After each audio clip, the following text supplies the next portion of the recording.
নমস্কার বন্ধুরা, সোমার রান্নাঘরে আপনাদেরকে অনেক অনেক স্বাগত জানাই। তো কেমন আছেন বন্ধুরা? নিশ্চয়ই ভালো আছেন। তো আজকে আমি একদম অন্যরকমের একটা রেসিপি করব, মাছের ঝাল। তো প্লিজ বন্ধুরা ভিডিওটা শুরু থেকে লাস্ট পর্যন্ত দেখবেন। আমি কড়াইটা বসিয়ে নিয়েছি, এবার কড়াইতে সরষের তেলটা দিয়ে দেবো মাছ ভাজার জন্য। এবার মাছটা আমি ধুয়ে নিয়েছি, এখানে আমি কাতলা মাছ নিয়েছি, আপনারা চাইলে রুই মাছটাও নিতে পারেন। তো মাছের মধ্যে আমি হলুদ মাখিয়ে দিব। এবার হলুদটা দিয়ে দিব, এটাকে ভালো করে মেখে নিব আমি নুন আর হলুদটা দিয়ে। এবার মাছটা আমি ছেড়ে দিব, তেলটা গরম হয়ে গেছে। এখানে আমি কিছু মশলা রেখেছি, তো মশলাটা পেস্ট করব। এখানে আমি নিয়েছি আদা বড় করে টুকরো করে নিয়েছি, একটা পেঁয়াজ টুকরো করে রেখেছি। আর এখানে আমি কাঁচা লঙ্কা আছে, এখানে এই যে কাঁচা লঙ্কা, সাদা সর্ষে আর কালো সর্ষে আর জিরে আর পোস্ত আছে। তো আমি সবই এই চামচের 1 চামচ করে দিয়েছি। জিরে 1 চামচ দিয়েছি, কালো সর্ষে 1 চামচ, সাদা সর্ষে 1 চামচ আর পোস্ত আমি 1 চামচ দিয়েছি। তো এটাকে ভিজিয়ে রেখেছি, এটাকে আমি 10 মিনিট ভিজিয়ে রেখেছি। আর এখানে আমার লাগবে রসুন। তো এখানে রসুনটা বেশি লাগবে এর মধ্যে, এই রান্নাটায়। তো এখানে আমি 2টো রসুন ছাড়িয়ে রেখেছি। আমি এগুলো একসঙ্গে সবগুলো পেস্ট করে নিব। আমি গ্রাইন্ডারে ঢেলে নিয়েছি পেস্টের জন্য। আমি ধনে পাউডার দিচ্ছি।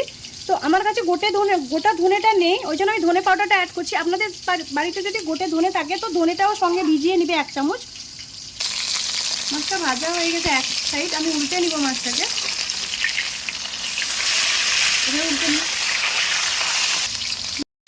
মাছটা ভাজা হয়ে গেছে, আমি তুলে নিব মাছটাকে।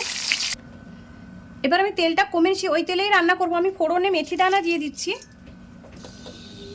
ঝালের জন্য লাল লঙ্কার গুঁড়োটা দিয়ে দিচ্ছি তেলের মধ্যে।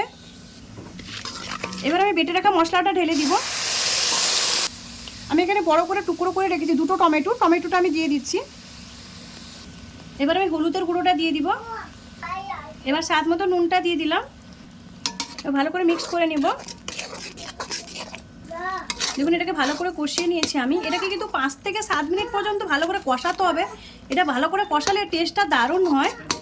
এটা একদমই অন্যভাবেই হয় রান্নাটা। দেখুন আমার মশলাটা ভালো করে কষানো হয়ে গেছে, আমি জলটা দিয়ে দিব এবার। আর আমি যেই পদ্ধতিতে বানালাম আপনারা একবার ট্রাই করবেন। গ্রেভিটা আপনারা যতটা রাখতে চান ওই হিসাবে জলটা দিবেন। জলটা আমি ঢেলে নিয়েছি। আমি এখানে গ্রেভিটা একটু বেশি করেছি, কারণ আমার একটু গ্রেভিটা বেশি লাগবে। তো আপনারা ওই হিসাবেই গ্রেভিটা করে নেবেন। এবার আমি সামান্য একটু ধনেপাতার কুচি ছড়িয়ে দিলাম গ্রেভির মধ্যে। এবার ভেজে রাখা মাছটাও আমি দিয়ে দিলাম।